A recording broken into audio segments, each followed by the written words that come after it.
Okay, so let's take a look at our first relational operation and the simplest one. We're going to look at it in the context of the simplest file, which is a heap file. And remember that a heap file is not a heap in the sense of a ordered binary tree or a priority queue. It's simply a file where tuples have been dumped into the file. And as you fill up a page of tuples, you add another page and you add more tuples. When that fills up, you add another page and you add more tuples, and so on and so on. It's possible that tuples can be removed, and then there may be holes in the file.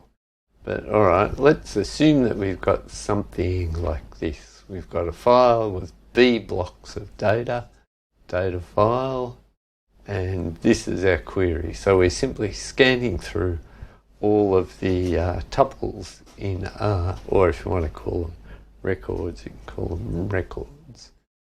So that's a very simple operation.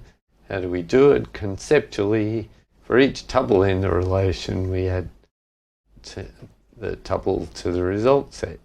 Very straightforward, but in practice it's not quite as simple because we don't deal with a tuple at a time. What we deal with is a page at a time. So we're going to fetch a page of data and then scan through all the tuples in that page. And for each tuple in the page, we add it to the result set.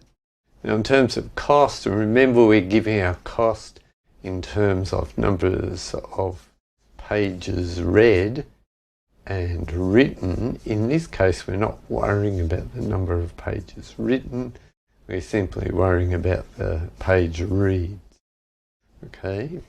Now, this would be the ideal way to solve the problem. This is what's happening underneath, but we'll see later that we can build an abstraction that allows us to write the scan something like this, but not quite as simple.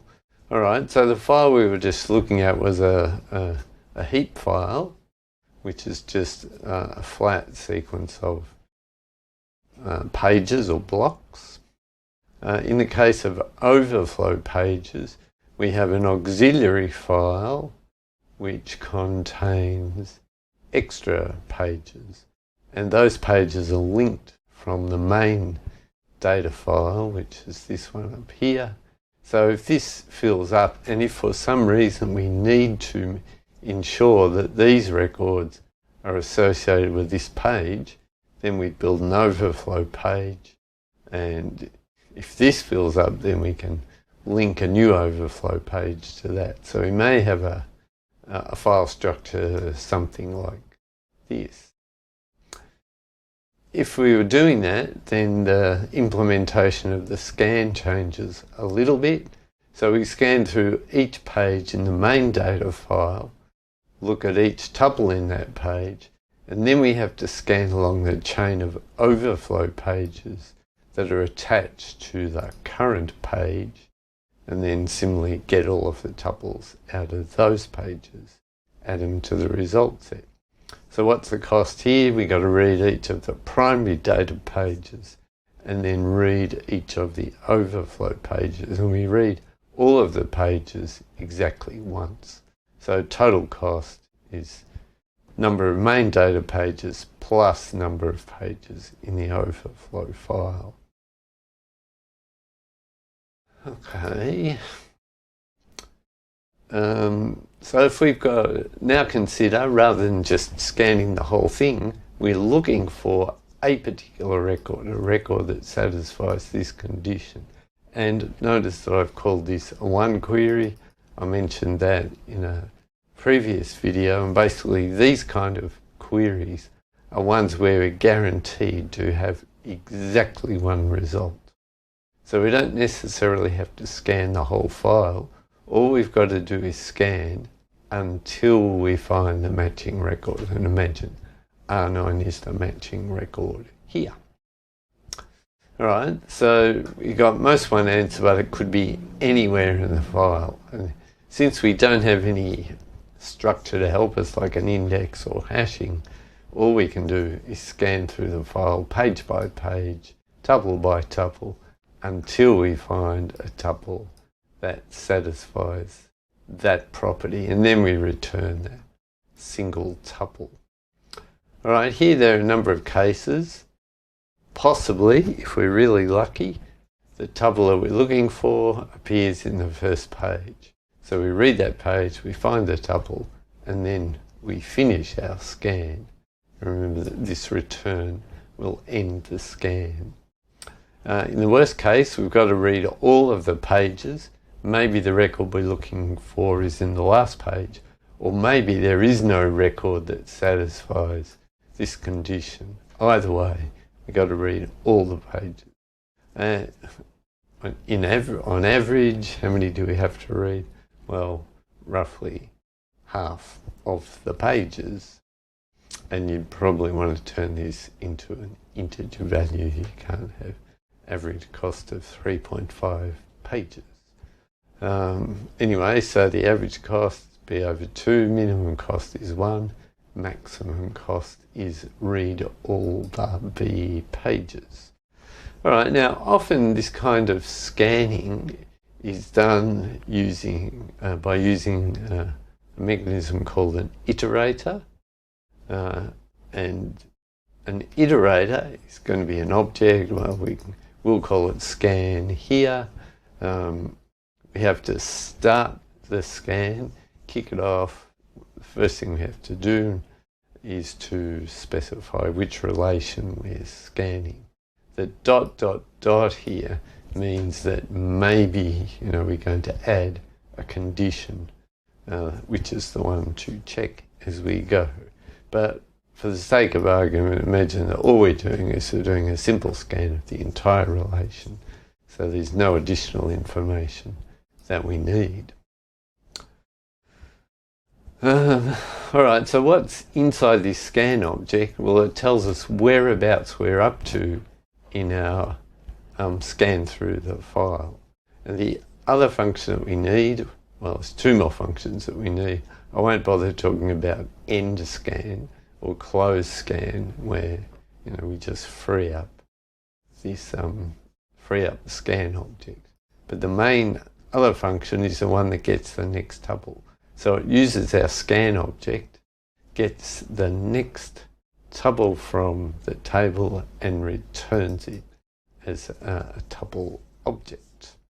And it'll return null if we run out of tuples. So here's how we use these two functions to organise the scan of a table. Start scan, kicks it off, grabs relevant information and stores it in the scan variable, and then we use next tuple. It returns the next tuple, the next tuple, the next tuple. And clearly what next tuple is going to do, it's going to handle the progression from one page to the next page to the next page. And when we eventually run out of pages, it's going to return null, and that will terminate the scan. And if I'd really wanted to, I would have put a close scan operation here to finish the scan off. All right, so what does one of these scan objects look like? Well, in fact, the scan is going to be a pointer to an object, a struct that holds data about the scan.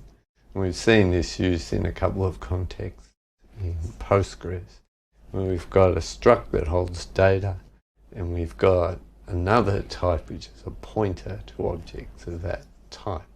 All right, so what's in the scan data? Obviously a reference to the relation. One reason we need that is that we need to be able to construct tuples, and tuples rely on us knowing about the relation or the structure of tuples within a relation. So I have to be able to access the metadata. And the other components of the scan, current page, the buffer holding the current page that we're scanning through, and the page ID of the current page, and the tuple ID of the current tuple. Right, so we assume that tuples are indexed within a page. Notice the argument to n tuples is a page from 0 to n tuples minus 1, and the pages are indexed from 0 to n pages minus 1. And it's a relation that tells us how many pages there are. So this one is the quantity that I've been calling B elsewhere, the number of blocks. Alright, so how do we implement the next tuple function? Because that's clearly very important. The start scan function is reasonably straightforward. You're just going to set up the initial page and the initial TID and PID values. Alright, so to get the next tuple, we first of all look at whether we've reached the end of the current page. And we can recognize that by the fact that the tuple ID, and in this case the current TID, gives us an index to a tuple within the current page. It's not the tuple ID that I was talking about earlier, which includes things like the page ID and the relation ID and things like that. So this is simply an index into the directory in the current page. And so, and always current TID is the tuple ID or the index of the current tuple that we were looking at. If this value is equal to the number of tuples in the page, well, if we've reached the end of the page, essentially is what that condition is checking. So our current TID is at the end of the page, and if it is, we need to get a new page. So we need to increment the page ID, and it's possible, once we've reached the end of the data file, that there's no more pages of data to fetch. We'll recognise that condition based on that. Both of these could have been equals, but I decided to make greater than or equals because that's a little bit more robust. Not strictly necessary. Alright, if this is the case, if the current page we were looking at was the last one and we're trying to go on to the next one, there is no next one, so there is no more tuples, so we return null. Otherwise, we fetch the next page from the relation using the current page ID, which notice we just incremented, and we also set the current tuple ID to -1. Why do we do that? Because we always want the current tuple ID to tell us which tuple we're looking at the moment. And so the first thing we do to iterate our way through the tuples in the current page, we always need to increment the tuple ID value. So setting it to -1 initially will then come down and increment it by 1, and it will be set to 0 at the start of a new page. And then using the current tuple ID and the current page and the relation, which contains the schema information, we can get a tuple. Now, in fact, I'm not sure whether I defined a get tuple function earlier. I think I may have defined a get record and a make tuple. And so get tuple, you can easily define get tuple in terms of those two functions. Get the next record from the page and then convert it into a tuple. Right. Here's another SQL statement which simply makes a copy of a table. So it copies the data from one table into a new table. So notice that we're creating a table based on a scan of an existing table. Alright, so in order for this to work, we need to make an initially empty table or an empty relation or an empty data file, whatever you want to call it. Then we start the scan of S. We scan through all the tuples of S, and for each of those tuples, we insert it into T. Alright, now it's possible if there are gaps in the original table because there were tuples there and we've deleted them, for examples, and we haven't reused the space, then it's possible that the output table could be smaller than the input table. I guess that's kind of obvious.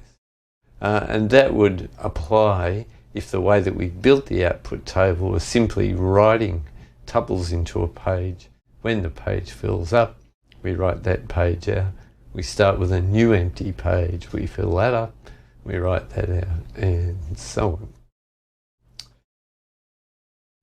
So that's what the situation would look like in terms of files. Here's how it's implemented. So obviously we need two relations.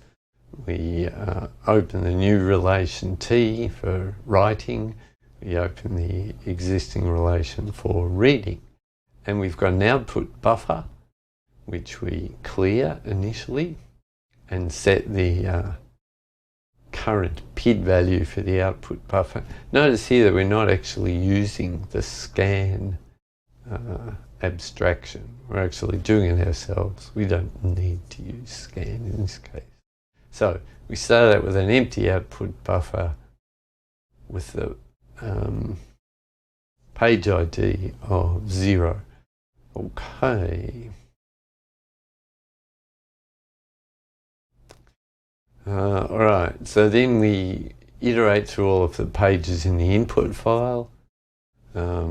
We get the next page and we get each page in turn, and then we iterate through all of the tuples in that page, and for each of those tuples we get the record. Here we don't actually need to get a tuple because all we're doing is taking a record. We're not actually examining the record relative to the schema for the relation. We're simply getting the record data and dumping it into another page.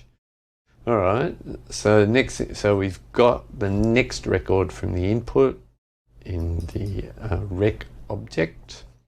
We then need to check, presumably from the record, we know how large the record object is, and we need a function that will say, have a look at the output buffer. Is there space in the output buffer to hold a record of this size? If there's not, then we need to write out the output buffer, increment the output page ID counter, and clear the output buffer. And then go on, and the normal behavior here for each tuple, we insert it into, or each record, we insert it into the output buffer. So once we've finished with that, we've read all of the input records, all the input pages and all of the records in those pages. It's possible that when we finish, we've got a half full output buffer, so that's what this is checking. So if we do, we also dump that one out. So that in terms of the page operations and the record operations, maybe not so much tuple, really just records. That's how we do that copy. All right, how do we do it in Postgres? And here I'm not going to have a totally separate video on how Postgres does things because it's reasonably simple and it matches pretty well with the stuff that we saw just before. So we've got a heap scan descriptor, essentially what we called scan before. We've got a begin scan, which we called start scan before. It takes a bunch of arguments. We've got a get next, which is basically corresponds to the next tuple, takes the scan, and scans in Postgres can actually move in two directions. So you can scan forwards or you can scan backwards. And here, the thing that I didn't mention before was close or end a scan. Obviously, Postgres has to do that explicitly. Now, of course, when you're scanning, often you're looking for tuples that satisfy a certain condition, and so there's a function that will allow you to take your current tuple and check whether it satisfies a particular condition, which means it's a result tuple, which means we can send it to the output. So, I mean, these data structures, the heap scan disk is a little bit more complex than the scan structure I showed you before, but it's the same basic idea, and here it is. Okay, so once again we see this notion, we've got a heap scan descriptor, which is actually a pointer to the struct that contains all of the values. So obviously we got the relation. Snapshot allows us to determine visibility of tuples. It's kind of related to what transaction we are, which we can use to check each tuple and see whether that tuple is actually visible to us. You know, was this tuple deleted before we started, for example. Scan keys are effectively the tests that we are applying. Page number, okay, number of pages to scan, starting page, current tuple, current page, current buffer. So those kind of things we saw before. Alright, so you can see that Postgres has similar kind of scan structure, but like I said, it's a little bit more complex. So that all of that stuff was done on heap files, apart from that one diagram that talked about a file with overflow pages. So basically we're talking about the simplest kind of file, simple, tend to be unordered, may have an associated index, however, don't have any hashing, because we just put each new tuple at the end of the file. I guess if you wanted to keep the file more compact, you could have a more complex insertion function that actually checked earlier pages to see if there was unused space in the pages before the last page, and then put the new tuple there. That would prevent the file from growing as fast. So there are various kinds of file access structures in Postgres. btree, pretty straightforward, that's an indexed file. Hashed files, file where record placement is determined by a hash function. Gist is a generalized index search tree, which basically allows you to define your own tree structure and searching strategies within the tree. So this is really just, both of these in fact, Gist and Gin, are frameworks within which you can define particular indexing structures. This Gin is for inverted index, this is for tree-based index. And each of these files obviously implements these kind of functions, plus something we haven't talked about at all, insert and delete, and update, which is basically a delete followed by an insert, and various other kinds of operators. So in the case of a hash, there are obviously going to be hash functions involved. Alright, so that's a very quick look at scanning the simplest possible relational operation.